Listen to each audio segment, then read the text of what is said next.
Delcy Rodriguez, Venezuela's longtime vice president and a key figure in the ruling socialist establishment, has been formally sworn in as interim president of Venezuela amid an unprecedented political crisis that erupted after the dramatic capture of President Nicolás Maduro by United States forces earlier this week.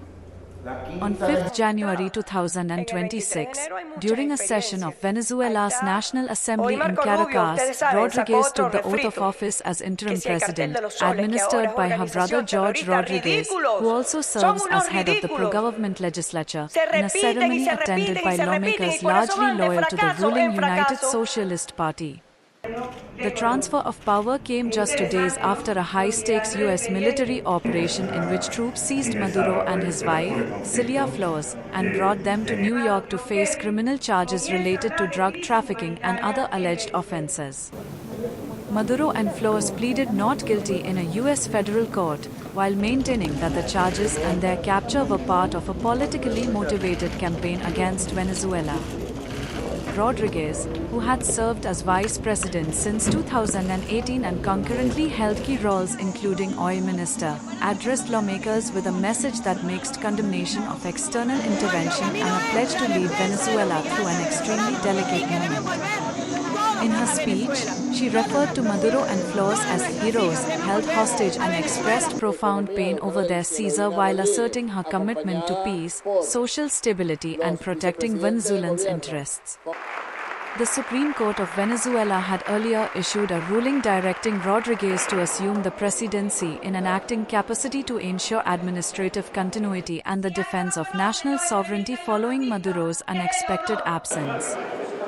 The military's top leadership also signaled its recognition of Rodriguez's authority, reinforcing her position at the center of state power amid widespread uncertainty. International responses have been mixed and tense. The United States, under former President Donald Trump's administration, acknowledged Rodriguez's new role and suggested potential cooperation, even as Trump warned that her tenure would depend on her willingness to act in accordance with U.S. expectations for governance and stability.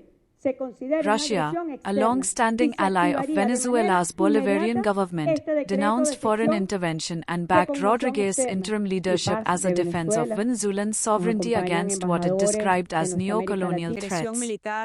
Meanwhile, Venezuelan opposition figures, including prominent leader Maria Corina Machado, have rejected Rodriguez's interim presidency, vowing to return to the country and push for free and fair elections rather than continued management by Maduro's political circle. Machado's faction, which boycotted recent elections that gave the ruling party dominance in the National Assembly, has called for a democratic transition and condemned Rodriguez's assumption of power as illegitimate. The political situation on the ground remains volatile. Reports from Caracas describe clashes and heightened security as segments of the population react to the U.S. operation and the rapid rearrangement of leadership in the capital. Venezuelans face deep divisions. Some see hope in a new phase of governance, while others fear the continuation of old regime structures or further degradation of civil liberties. As interim president, Delcy Rodriguez now faces the monumental task of navigating Venezuela through political fragmentation, economic crisis and international scrutiny. Her immediate priorities include stabilizing governance, addressing internal security, and potentially engaging with foreign governments to manage diplomatic strains and economic pressures.